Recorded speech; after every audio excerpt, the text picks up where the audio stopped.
Make host. What happens when I do that? Now you're the host. What is it? Aha! Yeah! And do you see me? Yes. Yes. Okay, so you're the host and now. And your beautiful wife.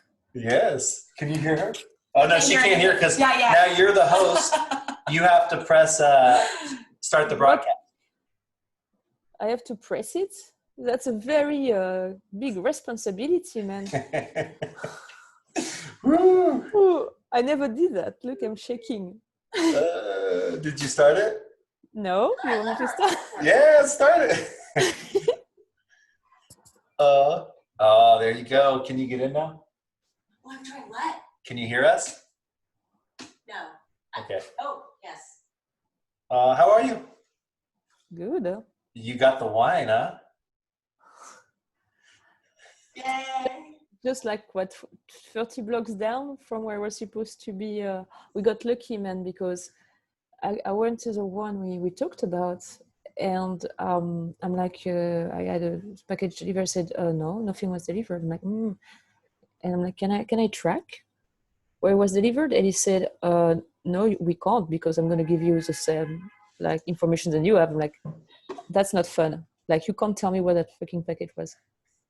And I was very lucky because it was his best friend, Vika, that works in the other stuff. And he said, oh, but I know Vika. He works on the other one. So the guy, I was like, but listen, the wine are showing great. Well, everybody got their wine, so that is good news. And sorry for any anxiety we caused to anybody that got the wines last minute. Cool. So looks like people are coming in, and I'm up to letting you guide us, Pascaline, because you've done these before. So how to let people know about Q&A and how we're going to do it. Yeah. Well, hi, everybody. We are waiting for what? 3, 4 more? How many more? There's probably about, let's see. Yes, are we attending? There's probably about 5 or 8, 10 more coming in. Yeah. Wow. So for everybody who's here already, hopefully you have a glass of the free wines, because we are going to try to taste them side by side.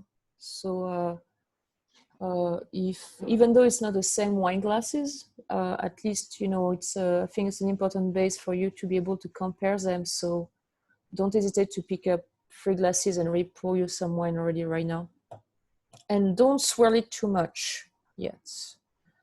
Don't swirl it too much. Something to see. But very excited to be here with you for that. I just pulled them out of my fridge like 15 minutes ago, so they should be at good temperature, and I think it's going to be very interesting to see also the evolution of the wine. If you have the bottle on the table, the bottle should stay at a pretty nice temperature. While in your glass, you are basically taking 1 Celsius degree every 10 minutes. So don't pour too much in your glass, as I'm sure like everywhere in the country, we are quite warm and comfy right now. So the wine can warm up quite quickly in your glass. So don't pour yourself too much, and don't hesitate to refill from the bottle, which of course the wine will be colder. So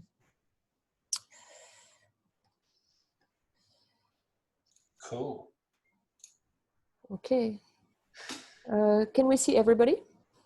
No, just you and I, and Just everybody and everybody coming in. Obviously there's chat if people want to just keep a chat going alive, and Q&A, you and I can reserve some time at the end to do Q&A, or if you feel something's relevant while we're doing it, somebody can jump on and jump and follow a Q&A. Absolutely. Like, honestly, questions are easier to track down on the Q&As than on the chat. So don't hesitate really to use the Q&A for longer questions too. And so, but very excited to be with you. Very good. It's you as well. And Kayla is here. She doesn't want to be on, but she's here. She says hi. Hi there. Oh, it's a little bit early for you guys in California. For me, it's a perfect time, huh? To enjoy this good. wine. Yeah, it's 6:30, late afternoon, a whole day of work. That's great. And I saw I was speaking with a friend earlier in New York, and it's beautiful out there. So good evening. Never too early, Jason. Yeah. Cool. Okay. So does everybody know Pascaline Lepeltier? MS Best Somme of France, MOF, and just a most incredible human being that all of you can ever meet. She has transformed my life for sure in many, many, many ways. But if you've never had the chance to meet her, she can make you feel just so comfortable of everything about wine and break it down so easily for the novice to the most experienced winemaker, tasters in the world. So I'm so appreciative that you're here for this tasting, for the tasting that we're doing next week on Pinot, and just for everybody here to have that kind of opportunity to have you not only break down these wines, but just kind of have a chance to hear you talk about wine and why wine is so special in your mind, where it can go and what we're doing over here and why you're supporting what we do. It's just crazy. Okay, you don't see, but I'm really blushing, so you shouldn't have said all that. It's a very big pleasure to do that with you tonight, guys, and we are going to take it as a conversation with Matt. I will take the lead a little bit, and I'm sorry, you may hear a subway in the back. That's the urban life of New York City. It's a wine line in Harlem. I apologize for that. But what something I want to say just before we start is what make me really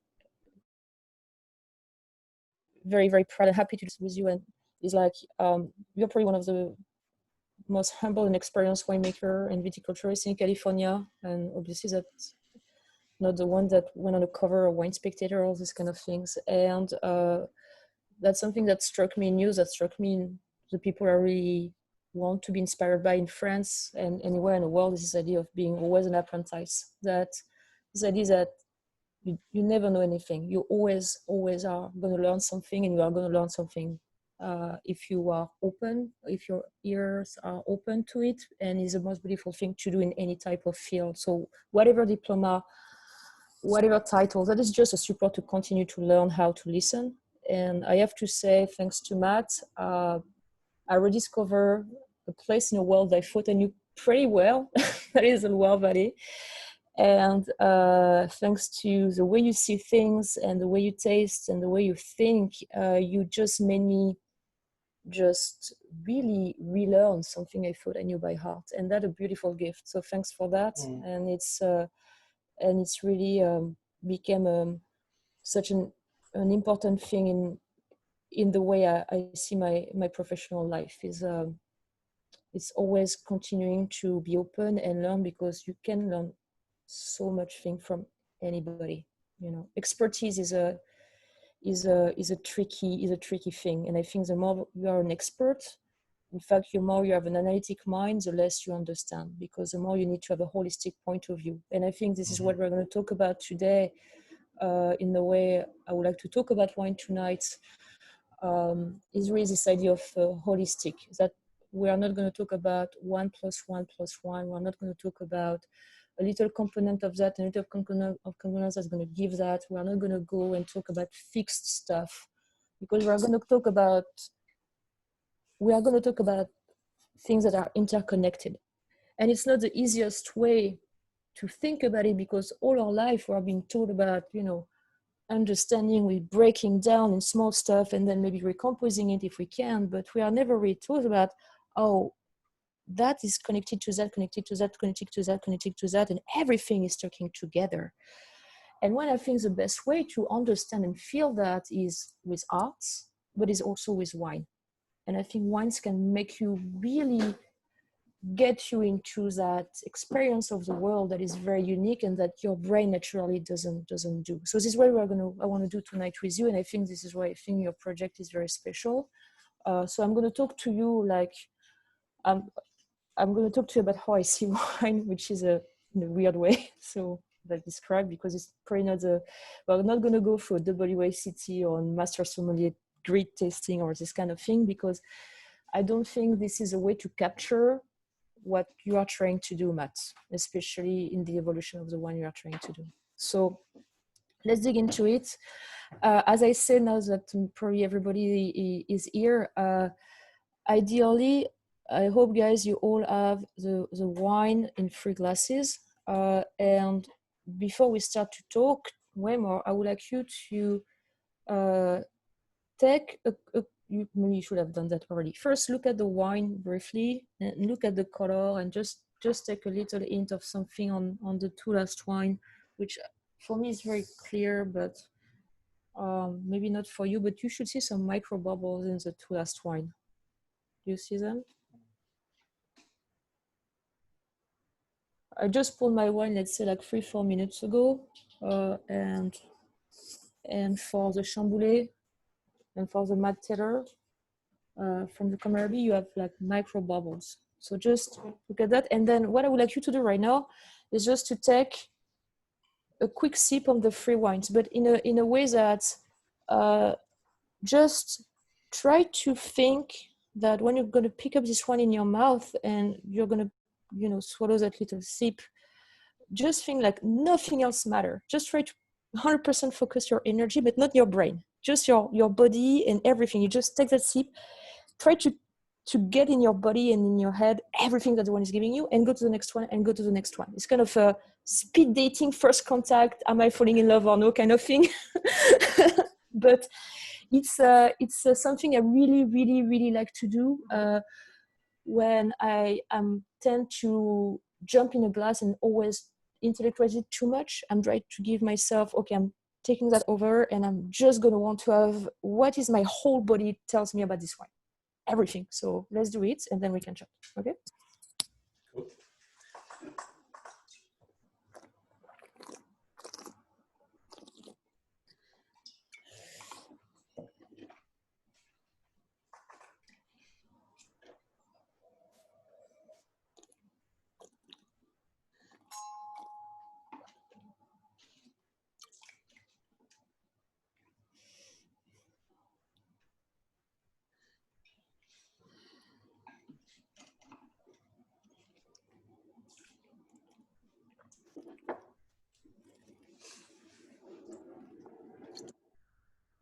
It's like the first time you meet someone, and like this is the first time you meet a winemaker, and you know that the first handshake and the first look in the eye is going to tell you so much about the person. This is a little bit what I'm trying to do with my wine in that case. It's like that moment.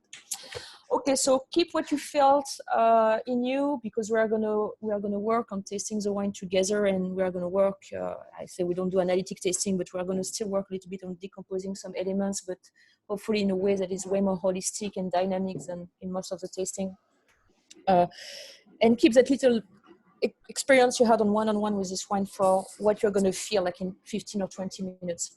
So I'm going to talk, like, let's say, about tasting and what I really, for me, is important in tasting and makes a difference in a wine, and how I can relate to wine more than others.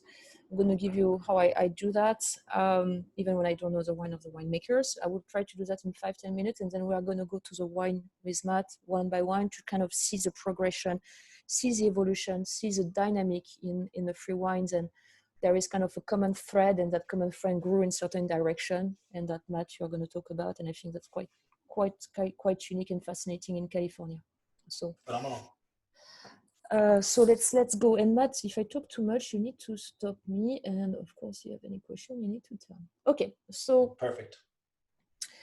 When you taste wine, when you learn about wine, when you get into wine, when you drink wine, one of the first things that you are attracted to, that is easy to express, is the aromas of a wine. And it's kind of the way that we have been taught for a long time that was kind of the entryway to get into this incredible world of wine. And aromas of wine are fascinating. They are incredibly complex. And it's definitely something that make you feel at ease when you start to enjoy and drink the wine.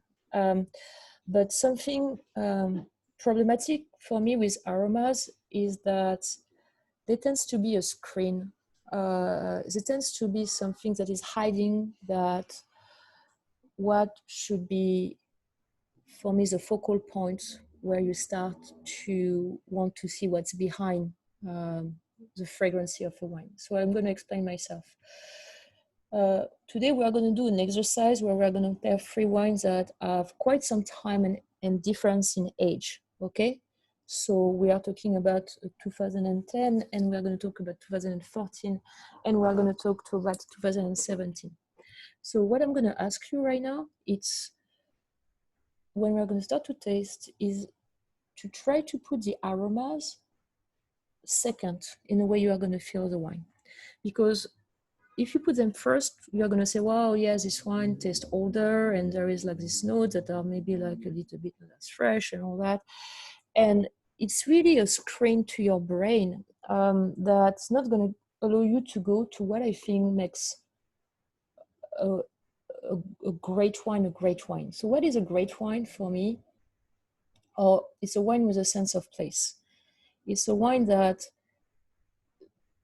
very few other vegetable in the world can do, which is how a plant like the vine is able to be so much in tune with a place that that vine is going to be able to produce grapes that, if they're carried on as carefully as possible by someone that knows how to conduct that transformation of a juice in a wine with alcoholic fermentation, has no other place in the world to be. You know, you can feel that it's coming from somewhere, and that somewhereness is fascinating. When you think about it, there is almost nothing else that can give you that. Maybe tea, but it's really complicated and tricky. You really need to know the gardens and coffee. Maybe certain other vegetable or fruits, but really the one that where we can get that is with the vines. And what is kind of fascinating is it's possible to do so when everything is connected. But that expression of a sense of place, per se, for me, can't be expressed just by the aromas. And I'm going to give you a very easy example, is that I think a great wine that has this ability to express a place, a microclimate, a terroir, relationship between a plant and a land conducted by man, that is able to extract something so specific. You can taste a great wine young, at mid-age, with 30, 40, 50 years old of bottling, okay? The aromas are going to change of that wine over these years. But the feeling of that great wine is not going to change, because what's not going to change, or going to barely change, is the structure of the wine, is the skeleton of the wine, is the spine of the wine. That spine of the wine is, for me, how I can feel that in the presence of a wine that has been conducted in the most holistic way, in the most in-tune way, by a man and a place. That structure is usually breaking down in, you know, when you go into, okay, I'm going to talk about my structure, let's say in diploma and all that, is usually breaking down in a couple of elements.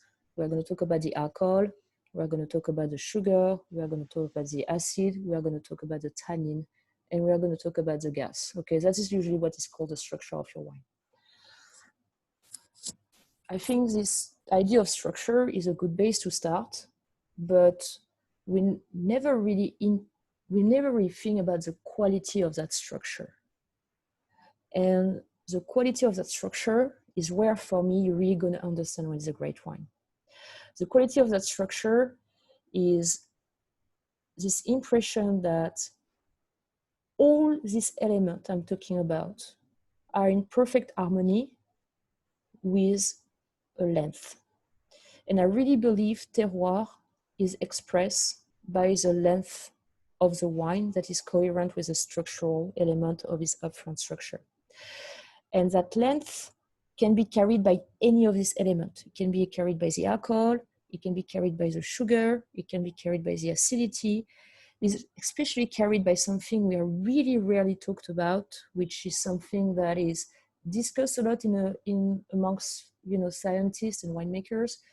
This idea of dry extract is this idea that there is elements that tends to be on the spectrum of saltiness that are going to make you salivate, and these dry extract are going to carry on your palate. This acidity, this alcohol, often they are just talked about in numbers, or sometimes they are maybe named for what they potentially can be. I'm talking about, oh, this one is super fresh because this one hasn't done his malolactic fermentation, which is a transformation of malic acid into lactic acid. So there is a lot of malic acid, and so the wine is very fresh. It doesn't really work like that for a great wine, because I tasted so many great wine with that length, that tension, that freshness, without this malic acid that is supposed to be the great stuff to make fresh wine. Because this overall feeling was given by the coherence between the other elements. This ability to make this structure balance is very, very rare. There is very, very few wines that are giving you that, because too many elements are often in a way of making that happen. First, in a vineyard, and we are going to talk about that with Matt, where grapes are grown in a way that the plant is basically not able to develop enough compound, or the plant is not able to develop enough compound to feed the grapes that are going to be then developed in fermentation, both in aromas and structure. So basically you are growing grapes that are going to be full of water and sugar, and what is matters is alcohol and ripeness, and that's pretty much it, and we don't care about the rest. So number one is what's happening in a vineyard, and it's where in fact everything happened. And then it's in vinification, of course, when the hand of the winemaker is driven often by an ego, by this idea that the wine needs to taste like that, has to taste like that, has to fit a certain market. And then when you start to see that structure and aromas are just touched on over and over by multiple moments in a winery, until a time that the wine is losing that structure, is losing that length, is losing that balance. So how do I recognize a great wine? And a great wine for me doesn't mean coming from a Grand Cru, doesn't mean coming from necessarily 100 years old vine. It just means that it comes from a place where the person that took all the decision from A to Z, from the winemaking down to the moment of the farming, I've really been in tune with the plants, the place where the plants and the kind of requirements the plants need in that very specific place, knew when to harvest, and then knew how to let it conduct, because per se, already the plant were given everything to the winemaker, and the winemaker didn't transform that in a way that could stop it. There is, that is something I learned by tasting so many different type of wine, with intervention for me at the end, were totally killing what could have been a great bottle. And that led me to really look for wines that were done and thought by producers that were first not seeing themselves as master in a cellar, but were reconsidering what was happening first and foremost in their vineyard, to let the plant grow and develop what was unique for their place, and then learning how to take themselves out of the equation in a cellar, not by doing nothing, just by conducting with the lightest type of weight, just to intervene if needed at the right moment. And I can tell you there is very, very, very few wine like that in this world.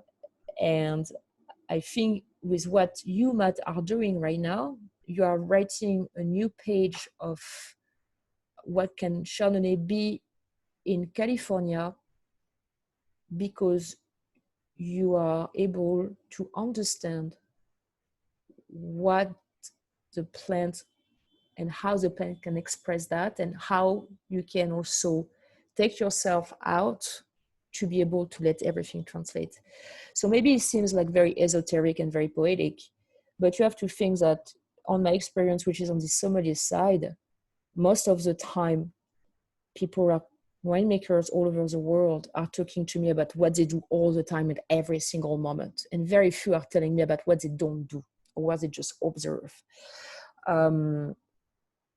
That led me, like, honestly, to kind of lost a little bit faith in certain region of the world, where you were like, okay, a lot of things are driven by this idea that we need to make the plant and the one do what we want them to do, because at the end, the one lost a total sense of place. It was just like a product. And certain areas, I was like, man, that doesn't make any sense, and I'm not interested by it. And there was a refusal also for some of people to kind of understand where they were. And I'm like, man, that's so sad, because grapes have this extraordinary potential. So you can't tell me you are making wine from that place if you don't respect the place where you are. You're in a sunny area, your wine are going to feel sun-kissed. Or you're trying to make a lean wine that tastes like Chablis. It doesn't make any sense. And the balance that you are going to try to find by not picking earlier or try to make reductive style of winemaking is just going to hide everything. You're just going to make something that has no coherence and no balance. So how can you embrace where you are and try to rethink about how to bring that balance back, because the plant is able to do so? So it's not because if you are in a warm area of the world, or if you are working with grapes that have low acidity, that you can't get a wine that has no freshness. It's not the case. Some of the greatest wine I tried and fresh white wine I tried were made in extremely warm area of the world with very well suited grapes, but farmed the proper way and let, hands-off winemaking in the cellar. So I think this is where I want to take you now, is like tasting with you, with the wine with Matt, because I think Matt is an extraordinarily gifted winemaker, but is also one of the few people I met in America that has such an understanding of the grapes and the vineyard, and a real respect for the grape and the vineyard and how to work with them. It's always been struggling for me to see so many people in California talking about wine of place and wine of terroir, when a lot of them were buying their grapes. It's not something that we see a lot.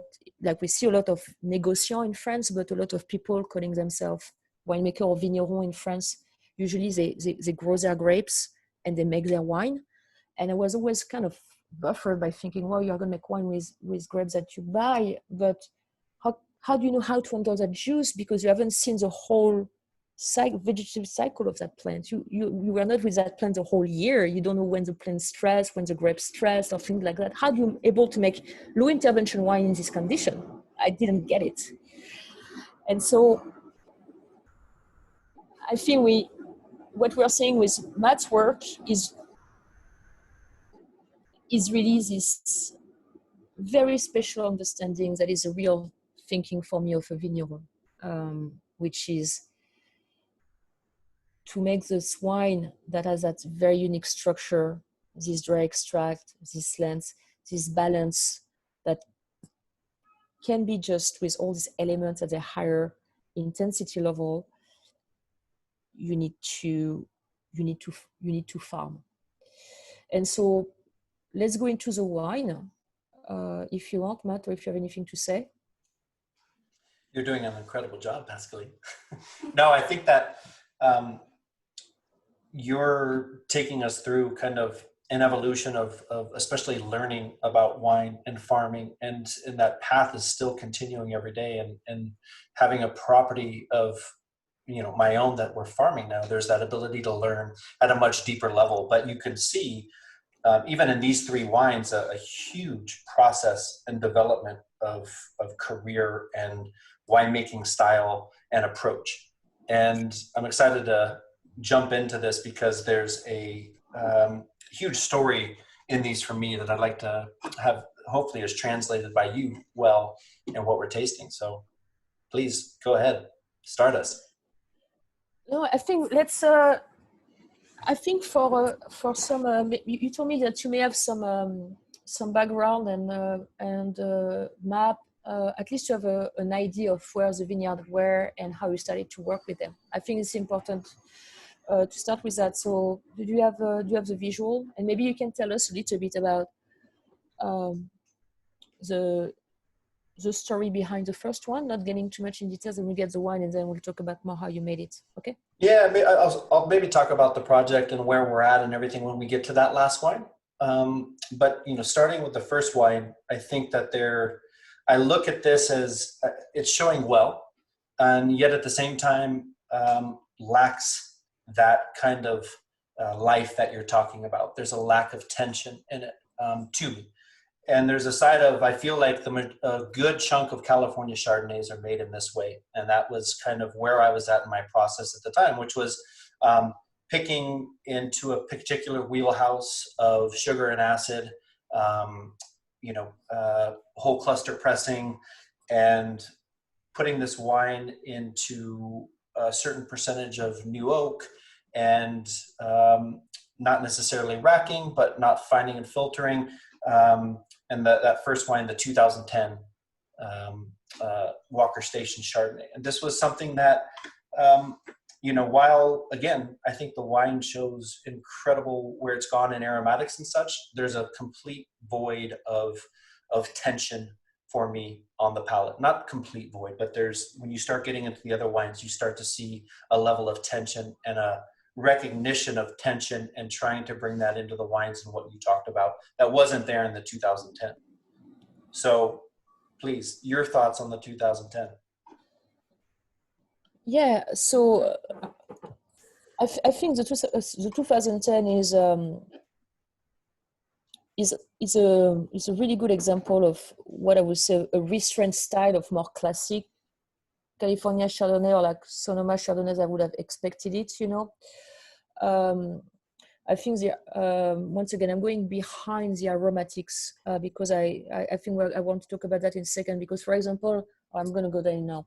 For example, for this type of wine, I think it's a wine that you open the bottle, the wine is tiny bit muted, and then you taste it, and then the wine is showing a tiny bit of oxidation, like this aromas that you are taking you already with some all this candle wax and a little bit of marzipan and almond. I wouldn't be surprised if, like in half an hour or an hour, the wine is going to blossom back into something close to some elderflower and lime, like for let's say a couple of hours, and then go back to more oxidation. So I would say like if you are like all of you guys that are with us today, it's going to be, if you are interested to see how that works, I would really kind of sip this wine over a couple of hours and just smell it over and over again, because I think you're going to see quite some phase going like that. So it's why I think aromatics are so complicated. Like it's and for me, I don't say they are not important. They're extraordinarily important, but because they're almost too complex, they need to come after understanding the structure where I am right now. In terms of structures, it's a bit, I tend to agree with you.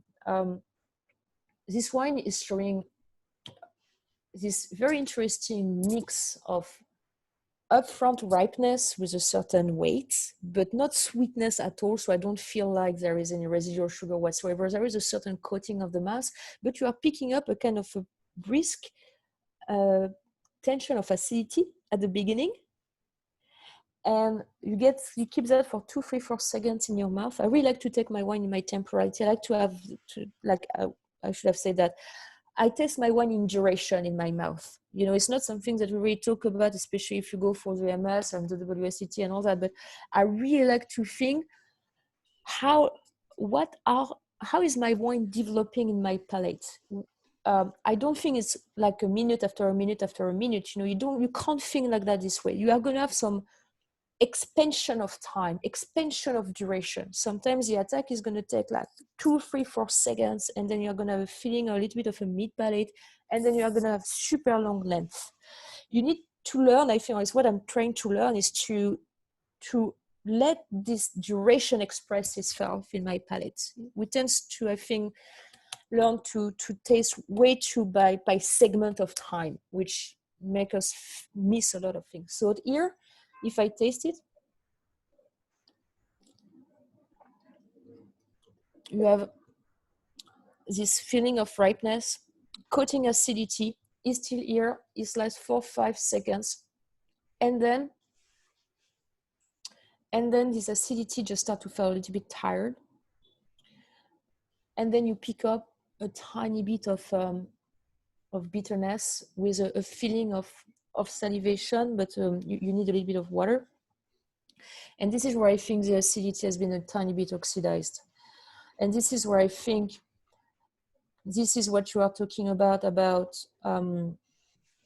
little lack of life. I think the one is really, really good for like 10 seconds, and then it's just dropping a little bit. And it's just like, you would like that 10 seconds just to stay longer. And you want that wine to keep that tension and energy of the tense. So it's not a lot, but it's just a little bit of that. And I would say, like we talked about the vine in the vineyard, and you're like, okay, so what can give that? My question is not, I think the wine is really, really good, but my question would be, what is missing here to continue what we can feel in the 6th, 7th, first second of that? What is missing at the end to make it go to the next dimension? What do you think? I think that a couple things. This was a first year of vines that I was farming with Harry Walker to get these grapes. So young fruit, which tends to, in first years, especially when you come into a little bit warmer area, as this was in the Russian River Valley, you have something that is expedited in that process of maturation and ripening. So you have something that's getting to ripeness a little bit quicker in those kind of warmer times of August, September, and pushes it through that process a little bit sooner. And that's very typical in my experience when you start getting into the Russian River Valley. You start getting into these areas where, yes, there's fog in springtime especially, but in the summer and such, it burns off very quickly and it's a lot warmer. And the season is relatively short. We'll talk about that when we talk about why we planted this vineyard out on the coast and where we're at.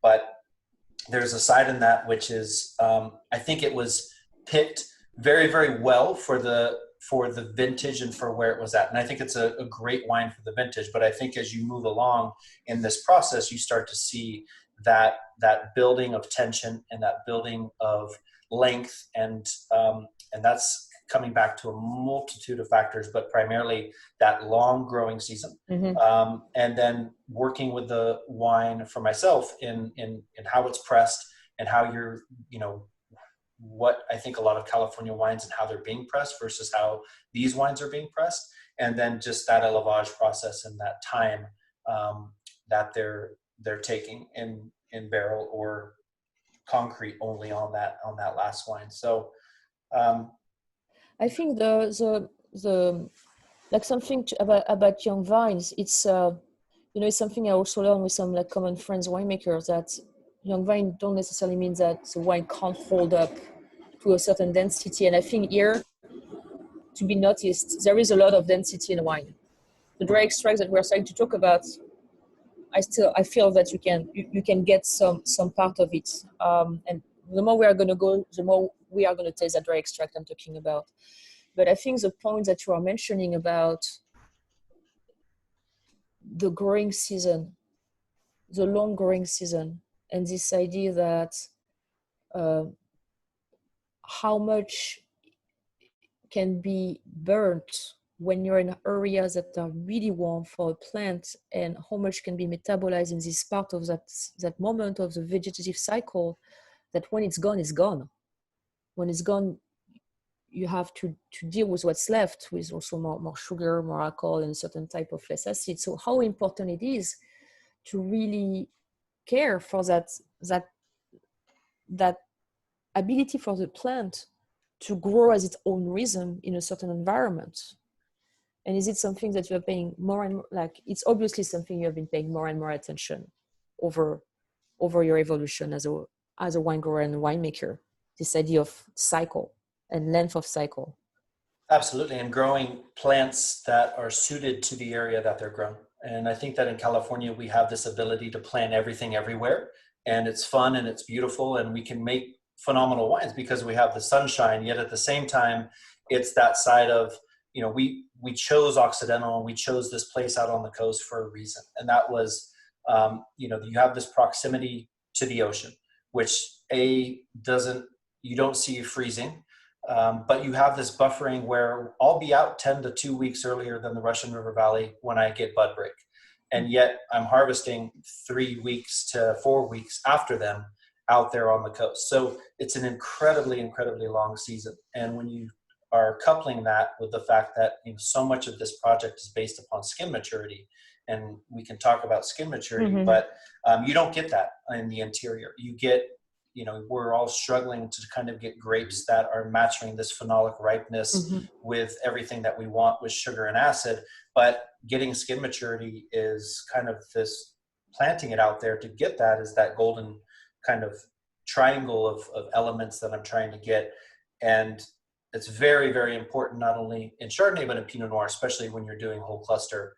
And, but I think that the second wine, if you don't mind jumping into that, is a side of, you know, this was a play, and there's an incredible learning opportunity here of, I think, while the wine pushed a level of oxidation that I hadn't necessarily ventured into as much. I think it pushed that very, very hard, but it rode a level of tension that I had never achieved in really many of my winemaking days prior, unless it was by accident. And trying to find tension in winemaking was something that usually came either through finding that via an acid profile or a buildup of tannin structure in red and such. And this was a wine that really kind of taught a level of building in tension to white wine especially.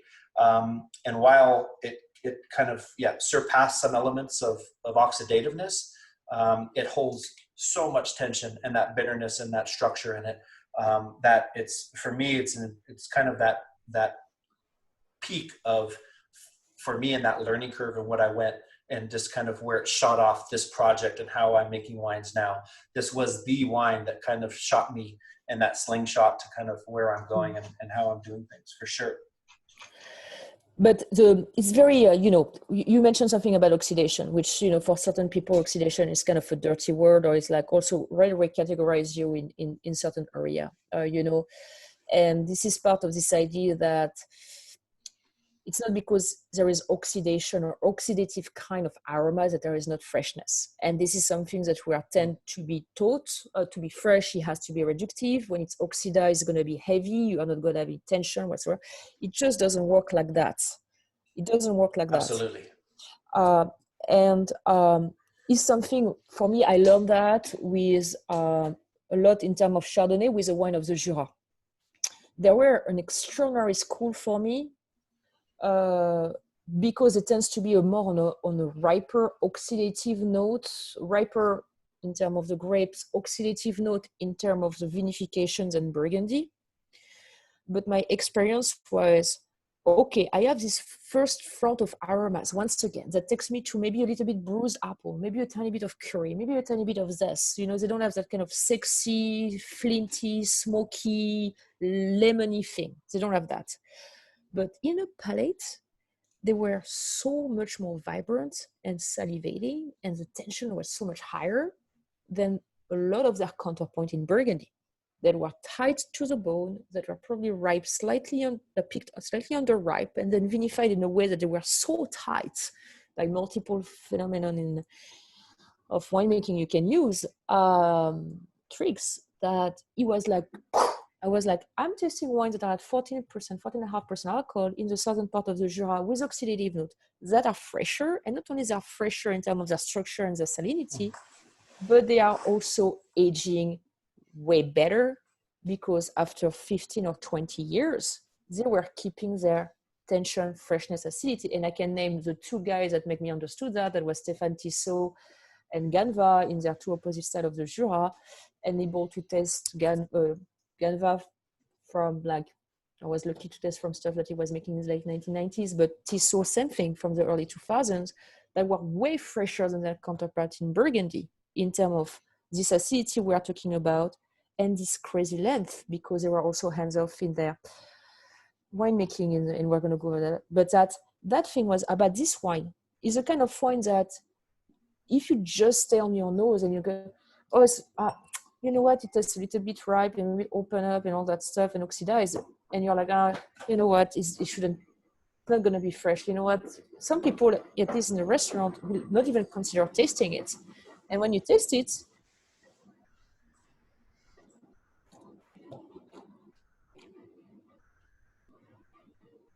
you're like, okay, I have a little bit of these oxidative aromas, but then you have this crazy acid tension that start to pick up, more going on the pink fruit and all that.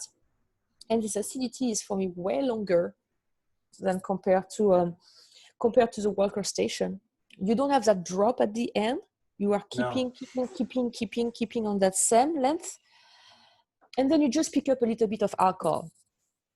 That is kind of reminding you that there's sunshine and ripeness there is in California. Sunshine and ripeness here. Correct. But it's this is where you are talking about, like, this oxidation thing is something that we need to take out of our brain, thinking oxidative equal heavy, no acidity, no tension, no freshness, because it's so not the case for me. I think that was very perfectly explained. Thank you. And the Jura is a huge inspiration on this wine for sure. Here you're working with also a very specific place and site for this wine. Did that change the way you were? And this is a question for you as a winemaker. The way you are extracting, that is not the juice. You know, I believe a great wine is a wine that tastes the plant. Doesn't taste only the berry. You really taste the whole vine. You taste the vine as a plant. And the vine as a plant, we are talking about the skin, we are talking about the stem. We are talking about how do you extract that real vegetal component from this part of that vine, of that plant, of that cluster, to bring that into the wine. Is it something that you changed here, for example? How your vision of what you wanted to take from that cluster evolved to build up the wine that you felt that was the most in tune with the terroir and the idea of when you had? I don't think that this wine necessarily is the best example of place when you think of Heintz Vineyard and you taste Heintz Vineyard wines. There's something very kind of malic, something very lactic. There's something very kind of creamy that always comes out of Heintz Vineyard. Yet at the same time, there was a ton of this wine was a pain in the ass, and I think there was an acronym on it. That'll have to come back to, but it was a side of this wine took forever to ferment in a concrete egg. It took forever to go through its process. It wound up going through malolactic before it had finished primary, and so many things had kind of pushed it into realms that were very difficult to have it finish and be where it needed to be, and it wound up getting there. But I think that while some of where it had gone oxidatively and where it had gone in that process masked some of the vineyard elements and some of those Heintz elements. But that wine, again, the teacher in that wine was the tension and the ability to have that freshness and oxidativeness with that acidity that just rips you in this wine. It still kept incredible acidity from being out there on the coast. Granted, it's a ridge, 2 ridges farther in than our vineyard, so it gets even warmer. It produces a little bit more, and yet at the same time, it is out there on the coast, so it holds that acidity.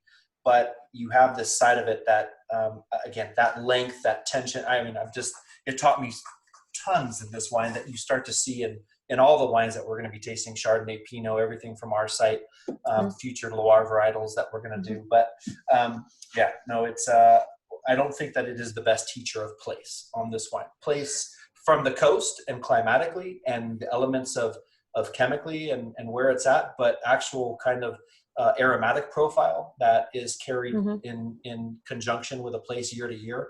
This wine doesn't carry that aspect. What do you think was missing in a farming from there? To be able to express that? I think, well, this is a very different style of farming. This style of farming is you're going to get a lot of crop off these soils and those farther ridges in. And I think it's a very beautiful spot because you keep this side of coastal element in the acidity and the length of season and such, but it's done in a way that is, you know, starting off with 6 tons an acre or 5 tons an acre and cutting out botrytis until the very end when you have 3 tons an acre. And the plant is, you know, focusing on 5 tons to 4 tons to 3 tons in its berry development. So there is never going to be, I think, the ability for longevity in that wine, as in the sites out closer to the coast. But yeah, it's there's a lot to be said about the farming there. Yeah, no, it's especially it's very interesting you are saying that for that, you know, I think that when you start with so much acid, but then we pick up more alcohol in the back, for like is the way that I'm feeling the wine. For me, when you tell me, okay, they start with large crop and now they are diminishing and all that, like I'm like, okay, this is maybe one of the reasons the acidity is not even keeping longer, and you are kind of carried back by kind of a bitterness coming from that alcohol that suddenly erase everything else. And I think in a length where we're talking about in terms of structure, nothing should be erased by anything. Something is taking over, is like pushing, but here this feeling of alcohol is like, okay, the kind of the carbohydrates or like just that is taking it back. So, but I have to say, you are still, is there a little bit of VA in this wine? Of course. Yeah. I mean, that's the side of having the wine going through malolactic while there's still sugar there. There was bound to be some VA. And luckily, I feel, again, this wine, if a number of people would probably, in bottling this wine, would say, if you're just looking at the number would be too high. But how it works in balance with the wine and bringing that acidity into it, how it works in the being covered up in some ways by the oxidative compounds, but yet sitting there in that tension, what it's bringing into it, I think it works very, very well in the wine. It works extraordinarily well. And this is also where something you're like, okay, you are told that too much VA doesn't work. And it's, once again, this is just doesn't how you need to think about it. It needs to think about the overall structure of the wine. And here you definitely have, between that feeling of glycerol that makes this kind of coating feeling and this oxidative aromas and then picking up the touch of VA, suddenly you rebuild a new balance with all these elements that, you know, when you read them on paper, should be like, oh, that's not good. And it just work because it's the way that one wanted to behave in a way. Absolutely. And finding this out with a multitude of compounds in the wine that, you know, there's that side of VA has in some wines when, especially in warm areas and sun drenched areas, it has a capability to reacidify wine in certain elements. I think this is a perfect example of reacidification and bringing in acidity where just enough to where it fills in the gaps, but yet it's not being pushed over the top. Yeah. There's a couple of questions like for Chris, just asking about glycerol.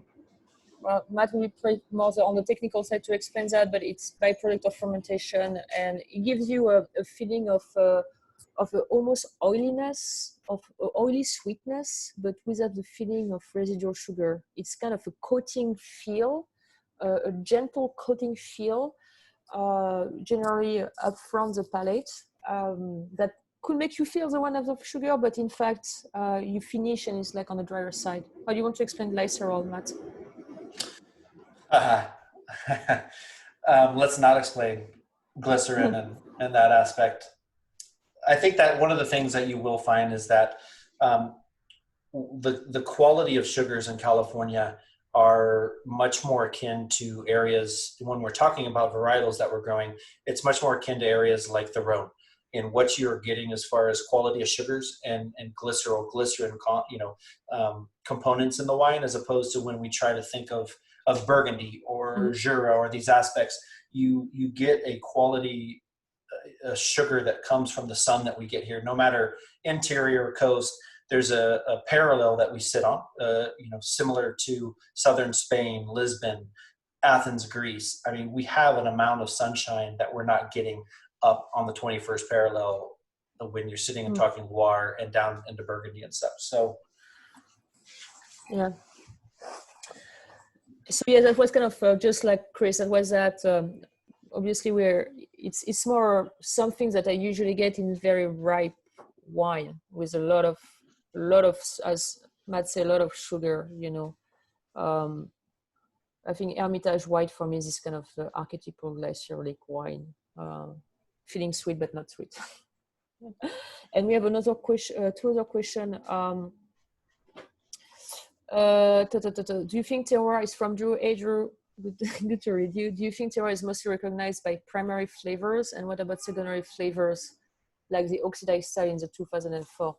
So this is where I think flavor, like, that is where I think it's tricky to start to talk and to learn about how to think about a sense of place when you are based on aromas and flavors. And I think this is why the exercise is about trying to go behind that and trying to look for that structure, because I think this is where the sense of place is for me the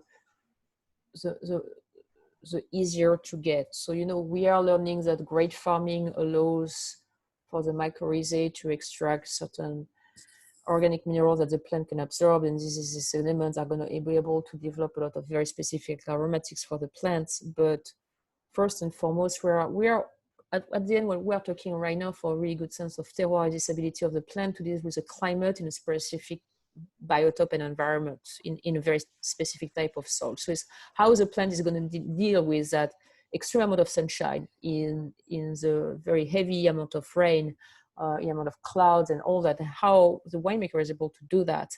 And that for me is going to be translated then mostly in the acidity and the type of acidity and the type of tannin, and also in a certain way the type of sugar that are going to be transformed in the fermentation. So it's why I'm looking for, first and foremost, to understand the structure of a wine from a place. And I always try to do so with winemakers that are not using any added yeast, and are trying to keep the minimum intervention to physical intervention, and the only kind of external addition they may allow themselves to do is going to be sulfites, but if you don't do the work by trying to understand the structure first this way with people that are not touching chemically the structure of your wine, is very complicated then for me to talk about terroir. I don't know for you, Matt, what you think about that. Well, I mean, maybe we can jump into the third wine and talk about terroir, if you will, but just and kind of show people where we're at a little bit, and I'll just show that really quick if you don't mind. And absolutely, let's go. As we're talking about it. I can't share my screen because you're the host, so we'll do that on the next one. But basically,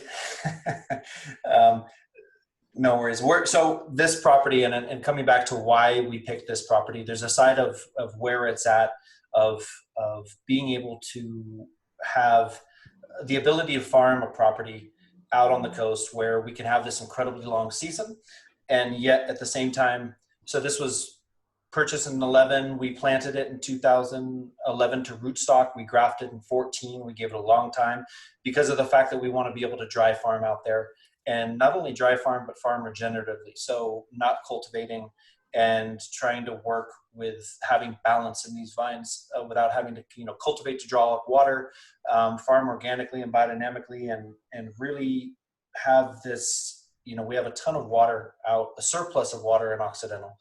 There's not a lot of water that you're pulling from wells, but at the same time, we, Sebastopol, Santa Rosa, that kind of area in there, you're getting about 25, 26 inches of rain a year.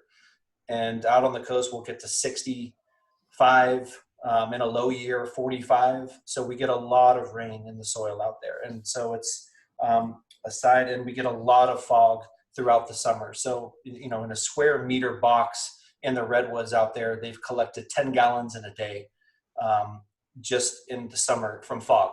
So incredible amounts of moisture, which equates to incredible amounts of mildew as well. But it's something where I wanted to be in a place, aside from being born and raised out here, be in a place where we could have this season that would get us to skin maturity and have that breakdown so that everything was being yielded from them, but doing so without having to come back to putting in additives. So how do we do that? How are we going to get, this side of that golden triangle where you're having an acid where you want it to be at low sugars with skin maturity? That was coupled with high density farming and putting in, really, really, really close planting, 3x4. And that side of, you think of a vine and the mother's, a mother vine holding 40 clusters on it versus 15 clusters on it. There tends to be a maturation of phenolics and skins that doesn't happen in other areas. And then you comprise that with the fact that, this year we were out in February 25th on bud break, extremely early. And I'm just starting veraison now. So I'm looking at a late September, early October pick. That's a crazy long season. But that'll be picked at, 20, high 22s, 23, when that comes in at the end of September, beginning October. So I think that having that appropriate, vigor in an area that you can farm in this way and have that skin maturity and get all of those components in it at the same time was why we went out to the coast and why we are farming out there and doing this out there. And I don't think that, the coast, the monarchy has been Pinot Noir Chardonnay, and we will always continue to make that. But I think that you and I completely came together on the fact that why is Pinot Noir Chardonnay the monarchy of the coast, and why aren't there other things being grown out there? And we're going to push those things. We have been with Chenin, Romartin, Pinot Denis, Cab Franc, Menu Pinot, Pinot Fan, all of these things. But I think that you jump into the third wine, and there are incredible components about this wine that start to sum up what we're doing and why. And I think that this wine has a component of, it was made all in concrete, and there was a reason for that, to be able to understand this place and this vineyard before I start putting it into barrel with the 2018, after fermenting in concrete, but putting it into barrel. I needed to see what the vines were and what they would yield and how that juice would go through and what it was. But you have something that only saw concrete, a lot of lees, and push into a little bit of an oxidative realm, but holding incredible tension and length. First year fruit from the property for young vines. And the first wine I've ever done with no sulfur, and the story with Richard and how that came up. But there's going to be a little bit of kind of biological soup in there too, and pushing that. There's a little bit of funk that comes in there that I think doesn't come in the future, but I needed to do this one in that way. Yeah, like this wine has what I'm looking for. That length I'm looking for. This one is full of that. Aromatically, this one is just full of that primary energy. Like you smell it, it's almost like you can still feel like the soaking over of the fermentation, still not totally taking out of that nose and its ear. And once again, this is where you need to go behind, because that's, that's just a moment of the wine. That's the wine that's going to build up himself aromatically in bottles. The bottle is a reductive type of environment. It's going to have an impact on this aroma. It's kind of sexy, saltier aromatics that a lot of people are looking for. You're going to get them back in this bottle a little bit more. But what's very, like, the focal point for me of this wine is the finish. Is a finish, and not because it's a young wine, has nothing to do with that. It's just because, once again, I believe a great wine is great, young, or out of barrel, young, 10 years, 30, 40 years. And that's, I'm definitely not the first one to say that. But when I taste that wine in bottle, shipped also overnight for me which is not the best condition. And I see how that finish is holding up. It's lingering. It's sitting on this kind of dialogue between this ripe acid structure, because it's not unripe acid, not burning, not sour, not lean, not anemic, with the ripeness of the grape at the same time. And they're all conversing with that saltiness at the same time.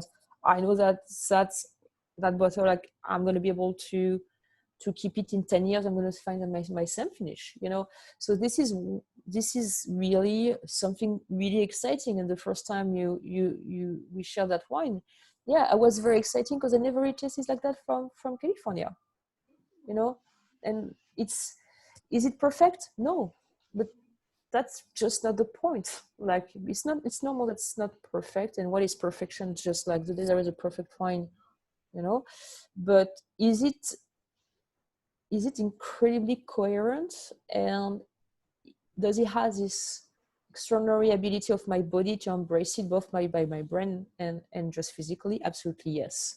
And does it have the tension I'm looking for in a wine? Absolutely yes. Is it a wine I want to explore? Absolutely yes. Is it a wine that's going to change in my glass? Absolutely yes. But I know it's not a wine that's going to fall apart. And I think this is what's going to make a difference between a great wine and a wine. Most of the wine are falling apart. You keep them 24 hours open, there is nothing left. You keep them 10 years in your cellar, there is nothing left. A great wine is not going to fall apart. And here you have everything to go into that direction. My turn to blush. No, because you have a bit of oxidation. You still have a little bit of feeling of a lees. Aromatically, it's not. It's not that. It doesn't have this kind of pristine, box where you want to click. Okay, it has a white peach and the touch of honeysuckle and the touch of hint of that sexy touch of oak here that you want. No, it doesn't have that. But it doesn't really matter. It doesn't really matter right now. First, it's very young. But then I know this is a wine that's gonna have the ability to be alive in a bottle and to be alive in my glass. It's also a wine I'm going to be able to really, really pair with food, and it's something that we keep on more and more on desiccating wine without food, but I deeply believe there's a relationship with how we eat and what we drink. And this is a wine where I know I'm going to be able to make a lot of pairing with a lot of real simple food. And this is something I really recently discovered in terms of how to work with this wine in a restaurant, is when you have very conventional, extraordinary manipulated wine, they don't work with basic, beautiful ingredients. There is something that doesn't match. If you have a very simple piece of like a freshly caught fish, or like, an heirloom vegetable that you just prepare in a very simple way, conventional wine and this kind of food doesn't match.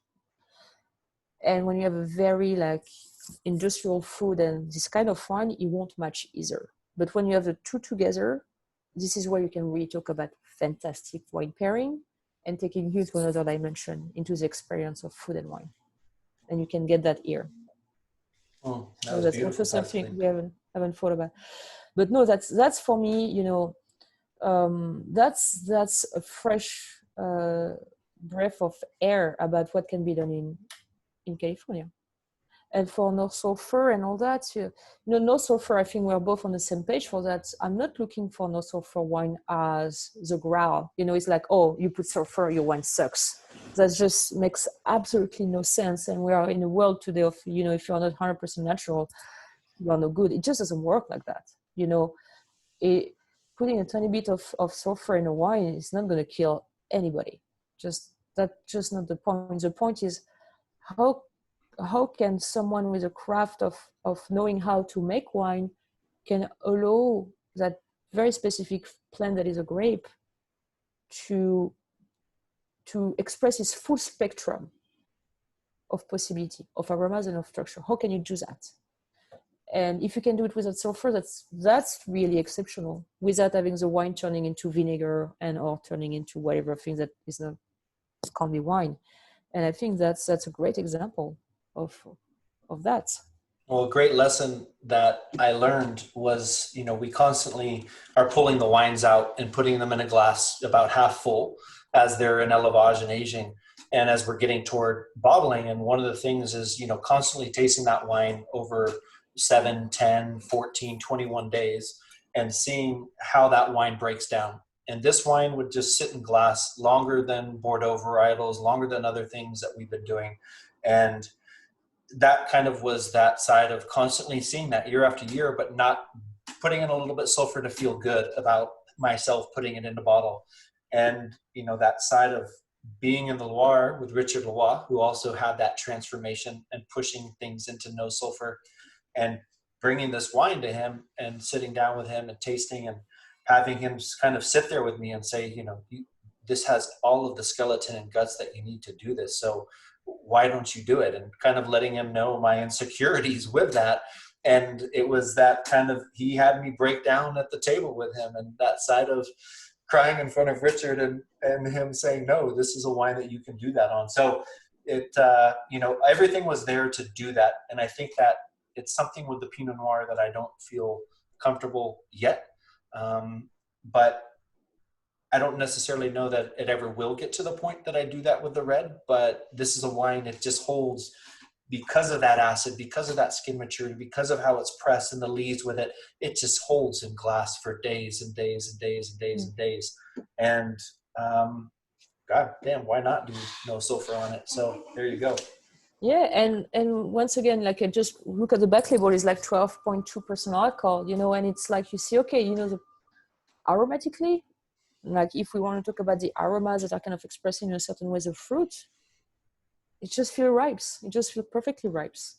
You know, it's like usually when you see a 12.5 wine in California, you're like, okay, it's not going to taste like anything. It's been picked up too early. All the aromatic compound didn't have time to develop. Probably some stuff have been happening in a winery to make the wine, you know, beef it up and start to taste like something. And here there is a lot to talk about. The wine is taking you in a lot of direction, and not in the fruit direction, which is often for me is one of the things I'm picking up, you know, in very highly sun-kissed area where the farming is no good. You kind of just get that sun-kissed fruit marmalade jammy thing. And here the fruit, once again, is kind of secondary to the herbal, floral, vegetal, spice, and everything that relates you to the plant. And the quality of bitterness on the back, yeah. please. Yeah, absolutely. Let's talk about bitterness, which is also something that is usually thought as a negative element in white wine. And it's like why? Like bitterness is probably one of the distinction, in fact, of a great wine.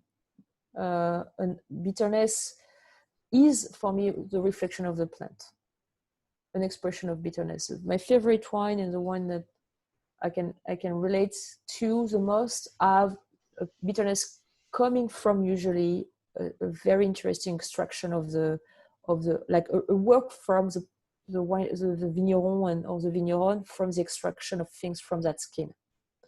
How do they get that? Or do they bring back that element to the wine? And they're not scared of it. They're not scared of it, because a lot of people are scared of that. Well, yeah. Well, especially in an American culture where bitterness is, I mean, a Coca-Cola culture is not going to be focused on bitterness. And yet there's a quality of bitterness. And, you know, it was expressed to me in that qualité des amers, that quality. There's different qualities of bitterness. Mm-hmm. Absolutely. And you can taste that whether you're, you know, trying milk or you're trying certain beers, and it kind of go across the spectrum of what you get in bitterness. And for me, the quality of bitterness always came from the seeds. And be that in red wine, when you start to get to the back end and you have that alcohol there that's kind of pulling out from the seeds, and where you take that and how you use that, and how ripe your seeds are, and how you're using that on the back end. Green seeds, you know, ripe seeds, whether the color, regardless, same as the rachises and the stems, regardless of color, where they at in maturity level. And I think that Chardonnay has that same side, as it's pressing it further and further and further, and getting that press where you're getting right down near the seeds and those last percentages of juice out of the press.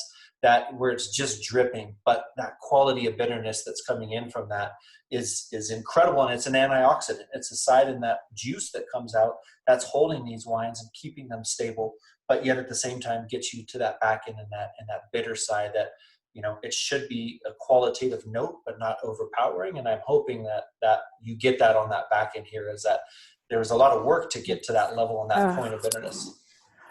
No, and it's I definitely get it, and you are making a very important point about the quality of the quantity, like of the structural element. You know, I was mentioning a little bit earlier. You know, not all tannins are equal, no acidity are equal. There is quality in all these structural elements we are mentioning, and bitterness can come from, you know, when you just restart to train your palate. It's something that I should have said at the beginning, but I think that we really don't know how to taste. I don't think the way we are growing up and the way that the society is making us interact with the food, especially, we are not taught to really pay attention to all the details of what's happening in our palate. So when you start to really get into wine, it's in a certain way you need to relearn how to taste. You need to reshape that, and it's very tricky because exchanging with somebody else is not easy, because sharing that experience is in a certain way very subjective. And in terms of bitterness, this is a really good example, because a bitter feeling can come from a high level of alcohol. A bitter feeling can come from a high level of sulfur dioxide. A bitterness can come from other elements that have been added to the wine, and bitterness can also come from the seeds, as you say, Matt, and for me also sometimes the skin. And one of the tricks for me to learn about it was really to taste a lot of beer and a lot of Amaros, and to get myself into learning what bitterness is all about, you know, and starting to start to realize that if you really start to taste infusion of something bitter, you just take a plant. You take you take some wormwood or whatever, you take some plants that you can consume, and you start to brew them, and you taste that bitterness kind of naked for the first time. Suddenly you realize something, and it kind of teach you some things that you just haven't developed. Mm-hmm. And this is something so crucial for everyone. It's like we really don't know how to really taste because we haven't been taught how to taste. And so we are always insecure until we get that declic. What your declic about, you were mentioning about bitterness, which I got to one day, I was like, oh my God, I was just confusing two very different things. And that thing takes me to wines that are dead. And this thing is taking me to wines that is really exemplary of what I'm looking for and what I'm. So it's a process where, once again, for me, everything is connected. And you can't just take one element. It needs to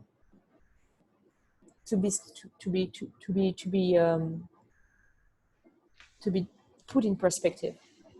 So and bitterness is just I don't know why it has been so blatantly like disdain in a wine world until very very recently, when suddenly like there is a new appreciation for that. Well, I appreciate everything that we've talked about. I know that we're wrapping up on the end of this webinar, and I do want to say why we could go on forever. Thank you, Pascaline, immensely for spending the time with us and going through these. And thank you, everybody who is on this, for spending some time with us. And Pascaline's going to be back next Saturday to do some Pinot Noir and get into talking about whole cluster and everything that goes along with skin maturity and Pinot out on the coast. So join us if you can. And obviously, everybody who purchased these wines, while we're sold out of the Matt Taylor wine Chardonnay, we've taken some out of wholesale to make it available to everybody that signed up for this tasting. So I think that's available to you for like a week. But yeah, thank you guys. And are there any more questions, Pascaline? Yes, there is a question from Chris that I think is going to be for you on the Q&A. how much, let's see, where are we at? So we'll start off with how much SO2 was used in these wines. Basically, I think that the first wine, the 2010, probably had your typical regime back in the time, which was, through malolactic and then probably a 30-part bump and then another 10 or 20 part toward bottling. The 2014 didn't have any sulfur until right before bottling, and I'm going to guess we did about 15, 20 parts. And as you know, on the last one, Chardonnay, it was no sulfur at all in the process. And I don't see a question from Rob. About the lees. How your relationship with lees changed over the course of making these wines? Oh my God. Lees was just a component that sat in the barrel, and I knew it had an antioxidant effect. It had an ability to add in texture. With the 2014, that was a process of really bringing lees back into doctoring wines, if you will. So holding on to lees after we bottled each vintage, almost in a Solera type way. You have a wine, especially a great example was a 2013 Pinot Noir that we had that totally started as it had time in barrel. And this was when I was using primarily 228-liter barrels, so smaller barrels, much rapid, oxidative kind of quality to it in aging. And the wine was starting to spread thin in the middle palate and starting to lose that middle structure. And kind of bringing lees and trialing with lees back into it from a prior vintage, it just sealed and kind of brought everything and filled it back in the middle. And the wine held incredible mid palate and it's still holding it today. So that was a side of lees being used to doctor wines that I had never even thought about or used prior. Aside from loving these wines fermenting in eggs now, especially the Chardonnays with that side of certain eggs. Others I found don't do this, but wines that are eggs that are made from pure concrete and a certain producer really has a constant circulation of lees in that wine. And this wine had that 2017. So there's not only a texture there, but there's that constant contact in there. And I think that antioxidant quality really helps preserve that wine. So lees has evolved tremendously, and I'm still learning. I'm still trialing and using it on certain wines and trying to put it in before bottling and such on certain wines to see what it's going to do with it. But all of these wines are going to be unfined and unfiltered for that fact of, what the lees has carried and what that small amount that's getting in the bottle is going to help for preservation and longevity of the wines. To think on that note, I have to say that certain winemaker in France is doing a lot of salmon egg, and sometimes that movement is really taking over the wine that really just tastes a lot of leesy expression, which is absolutely not the case here. So that means there is a lot of much more backbone. And also in terms of unfined and filtered, I think it's fair to say that the fining and the filtration can really change tremendously a white wine. I think for the red it's a little bit different, but for white it's day and night. When you have a certain amount of fining agent that can really make you feel the wine in a very different way. So having this salty tension in a wine that is unfined and filtered is quite rare. A lot of people are using some fining agent to kind of tense back their wine and helping to give something that was missing in it before. So pay attention to that, because it's a kind of key element. If the one is really unfined and filtered with so much tension, you're onto something. Well, Pascaline, thank you for being with us. And if you guys aren't reading everything Pascaline writes and following her, I think that now is a good time. You see where she's at. She's constantly pushing where things are going in wine, and one of the few actually that isn't just full of BS, that's really trying to change the world of wine. So thank you. Changing, no, but there is some really good people doing some incredible work, and usually they're also the most humble, so they don't get the light. So Matt, you're one of them. So that's the big stuff. And two of the ones that Chris is mentioning, Eric and Dominique Belluard, about the concrete. I think Dominique, and he overused a little bit of the egg on the Granger, which is a grape that can be a little bit overwhelmed. But yeah, I think today Dominique's is wine is definitely one of the master of Cemetery. Voila. But thanks again. The wine were bam, and I have to say I'm a big fan of that. So voila. Yay. Voila. Thank you, Pascaline. Thank you, everyone. Thank you, guys. Thank you, everyone. Bye bye. Ciao. Bye. Oh, she's